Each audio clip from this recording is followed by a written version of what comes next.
Hai Pentasians, nama saya Kathleen Vanesia dari kelas 9A. Dan saya Hasto Guru BK. Nah, sekarang tuh kita mau bahas, boleh nggak sih anak SMP tuh pacaran?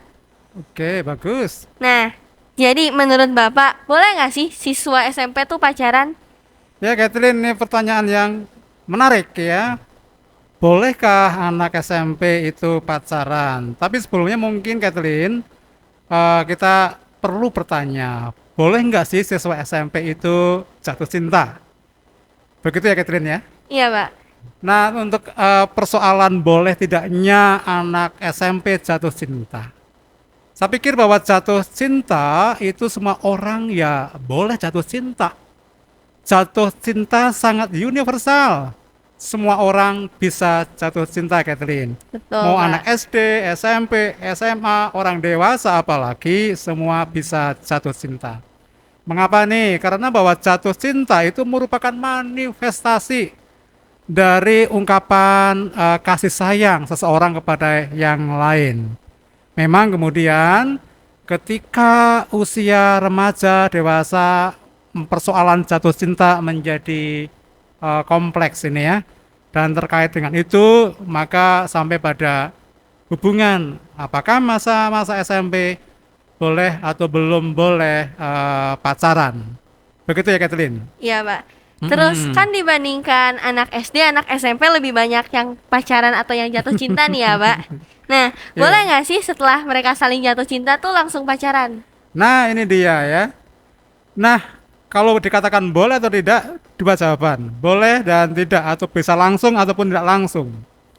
Nah, yang pertama, tidak langsung, atau boleh lanjut atau tidak. Tidak selalu. Bahwa tidak selalu yang namanya jatuh cinta itu lanjut ke pacaran. Kenapa? Bahwa jatuh cinta kan lebih kepada emosi, temporer, menyukai sesaat. Mungkin seseorang menyukai apa yang dia lihat dari orang tersebut, cakep, cantik, pinter, hobi-hobi tertentu dan sebagainya. Dan itu sifatnya temporer, bisa jadi bahwa itu hanya selewat dan itu hanya emosional sesaat. Karena yang dia lihat dan membuat dia suka dan mencintai hanya apa yang dia lihat. Itu makanya belum tentu bahwa yang namanya jatuh cinta itu lanjut ke pacaran. Tapi juga bahwa jatuh cinta itu bisa lanjut ketika bahwa jatuh cinta itu juga menjadi sebuah pintu nih ya, pintu masuk untuk jenjang relasi yang lebih dalam, yang lebih intens yaitu pacaran. Jika memang bahwa dua-duanya saling menyukai, mencintai dan dua-duanya saling memahami bahwa itu menjadi sebuah apa ya, relasi yang mereka bangun bersama atau komitmen bersama untuk saling mengasihi, saling mencintai, dan ada saling melengkapi satu dengan yang lain. Itu Kathleen, ketika jatuh cinta itu bisa lanjut ke jenjang masa pacaran. Berarti relatif ke dirinya masing-masing lagi ya, Pak. Hmm. Terus kalau misalnya anak SMP menurut Bapak boleh atau nggak pacaran? Yuk, ini yang sering kali ditanyakan oleh anak-anak SMP ya.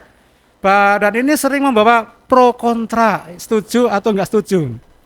Dalam hal ini, bahwa saya tidak ada pada posisi yang pro atau yang kontra, Kathleen. Tapi saya akan menyampaikan beberapa hal-hal yang baik atau hal-hal yang buruk pada masa-masa pacaran ini. Ya, kita akan lihat dulu yang buruknya dulu, Kathleen ya. Yang pertama, bahwa masa pacaran ini ternyata ada hal-hal yang buruk yang perlu kita lihat, bukan hal yang senang-senang aja. Yaitu bahwa waktu khusus, waktu pribadi, my time ini sedikit tidak leluasa. Bagaimana enggak bahwa kita kan orang-orang atau anak-anak remaja yang berpacaran, fokusnya pada si doi, pada pacarnya, dan dikit-dikit buka HP, dikit-dikit kemudian apa namanya ya, mengkhawatirkan apa yang terjadi pada temannya itu, pada pacarnya itu, dan kemudian bahwa energinya, perhatiannya fokus pada dia, pada si doi, pada pacarnya. Jadi bikin pacarnya itu kayak prioritasnya gitu ya, Pak? Oh iya itu Catherine. Jadi soal begitu ya, soal begitu. Jadi maka ada dampak yang buruknya lagi nih Catherine. Apa Dampaknya tuh? adalah bahwa sangat berpengaruh pada kerajinan, sangat berpengaruh pada prestasi. Dan ini mengabarkan tentunya bahwa prioritas ya, lagi-lagi prioritas ya studi mereka akan sedikit terganggu. Nah satu lagi nih, ini yang lebih penting lagi. Ini berkaitan dengan emosi anak-anak remaja, Catherine. Bahwa emosi anak-anak remaja ini sifatnya kan masih belum stabil atau labil.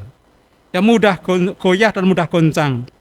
Nah, terkait dengan masa-masa pacaran ini kan ketika ada sesuatu dan lain hal terkait dengan masa relasi itu, kesel lah, apalah, maka yang bersangkutan mudah marah lah, kemudian posesif, merasa bahwa dia akan menjadi milikku, maka terjadilah sebuah sikap yang cemburu berlebihan, posesif, dan dari situ lagi-lagi soal terkait dengan emosi yang labil, mudah stres, gampang depresi yang berkelanjutan, belum lagi kalau ada atau terbentur dengan masalah-masalah yang terkait dengan relasi mereka berdua. Dan laki-laki ini, dan ketika emosi yang tidak terkontrol, maka mudah terpengaruh pada hubungan yang tidak sehat, pacaran yang tidak sehat, maka istilah MBI itu bisa terjadi, married by accident itu ya bisa dialami oleh seseorang yang tadi emosinya masih Kurang labil, stabil. kurang terkontrol, gitu Catherine. Nah satu nih, itu kan tadi hal-hal yang buruk nih Catherine ya, untuk Sekarang kemudian positifnya apa dipertimbangkan. nih, Pak? Oh ya, ini hal yang positif ya, Pentasian perlu kita perhatikan hal yang positif. Ya, dan seringkali kita memikirkan anak-anak remaja hanya memikirkan hal yang enak-enak aja, yang positif, yang baik-baik aja. Betul ya, bahwa mungkin di antara mereka yang ada pada posisi itu merasa pede, bangga, udah nggak jomblo lagi, punya pacar nih. Itu yang pertama. Yang kedua adalah merasa ada yang memperhatikan dan merasa ada yang peduli dan saling ada yang merasa saling mengasihi. Bisa jalan bareng, bisa makan bareng, bisa nonton bareng. Pokoknya ada yang senang-senang yang mereka rasakan. Lantas juga konon katanya nih bersemangat nih, bersemangat belajar, semangat dalam beraktivitas, semangat dalam menyalurkan hobi, basket, bola, semangat gitu ya. Dan di sini seseorang bisa menyampaikan atau mewujudkan, menyatakan rasa cinta kasih yang khusus terhadap pasangan yang dia kasihi. Itu Kathleen, hal-hal yang positif ya. Jadi pacaran di Ini. SMP tuh boleh asalkan positif gitu ya Pak dampaknya. Oke. Jadi kalau gitu gimana caranya supaya pacaran tuh bisa membawa manfaat bagi anak-anak? Baik ya, jadi bagaimana caranya supaya pacaran itu membawa manfaat pada orang yang sedang berelasi itu? Ya, ada beberapa hal yang perlu kita pikirkan, tapi sebelumnya Kathleen ya, bahwa dari pertimbangan buruk dan baik, pada akhirnya boleh tidaknya kan bagaimana kalian, Pentasian, anak-anak remaja, anak SMP itu mempertimbangkan baik dan buruknya, sehingga dengan hikmat, dengan bijak kamu memutuskan, itu saya memasuki ke sana.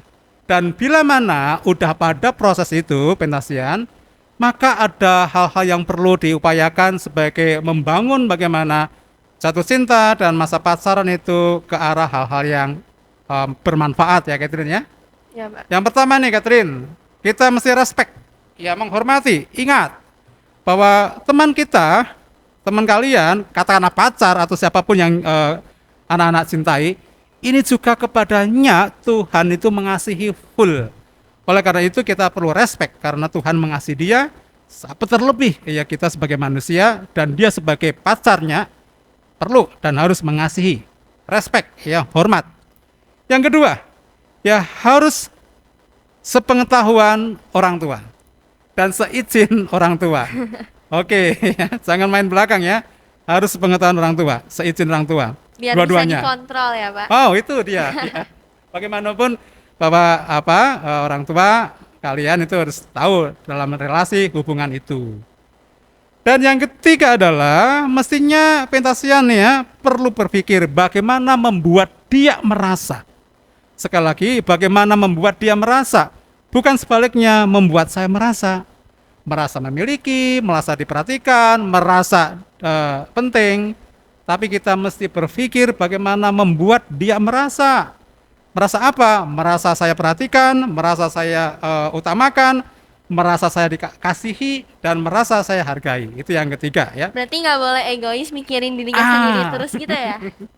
Betul ya, betul Kat ya. Jangan egois, itu yang di luar catatan saya, tapi terima kasih Catherine ya. Jangan egois, bahwa kalian hidup dengan yang kamu cintai secara spesifik. Nah, yang keempat, ketika ada obrolan-obrolan dalam relasi-relasi khusus, obrolkan, omongin, ya.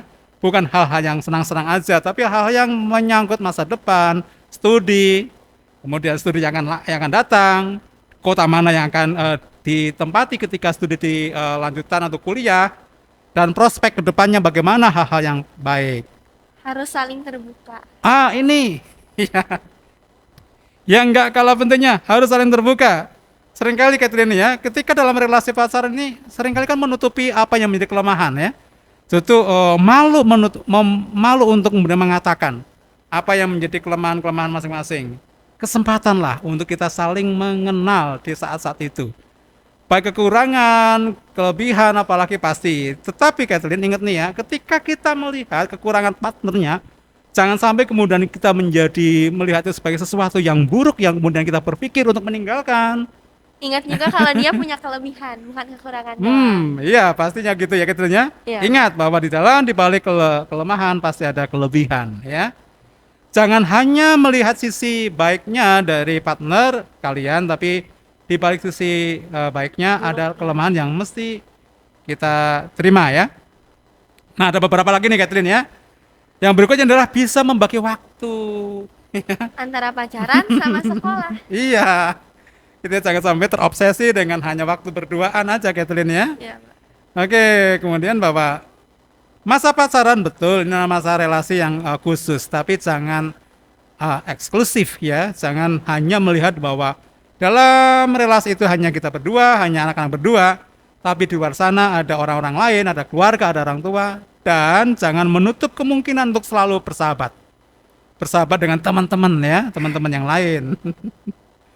Oh ya nih, kemudian oke, jangan memberikan satu atau melukai partner. Baik itu melukai emosi, batin, apalagi ke masalah-masalah fisik. Masalah-masalah fisik itu harus dihindari ya. Poin selanjutnya apa nih, Pak? Oke, Kathleen. Baik, Pentasian. Poin berikutnya adalah jangan melakukan intimidasi, baik itu secara emosi, terlebih fisik. Karena bagaimanapun bahwa kembali kita respect kepada partner kalian ya. Kemudian yang terakhir nih Catherine yang penting untuk kita perhatikan, oke, bahwa kalian mesti selalu dekat pada Tuhan. Dan ini menolong kalian untuk membangun relasi yang baik, yang sehat, yang saling menjaga kekudusan masing-masing dan saling menjaga kekudusan relasi atau hubungan. Gitu Catherine. Oke. Jadi siapa aja tuh boleh jatuh cinta ya. Tapi kita tuh harus mempertimbangkan baik dan buruknya dari relasi pacaran. Makanya boleh tidaknya pacaran tuh balik lagi ke diri kita sendiri. Saling suka itu gak harus berlanjut pada hubungan yang disebut pacaran. Pastinya jangan jadiin masa pacaran kalian tuh jadi prioritas kalian. Soalnya prioritas kita tuh masih banyak. Contohnya studi, terus mengembangkan bakat, talenta, karakter juga penting.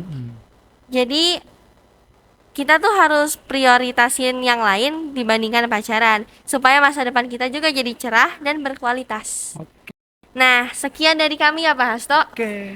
Jangan lupa ikutin terus episode-episode pentas yang lainnya dan see you again. Oke, thank you.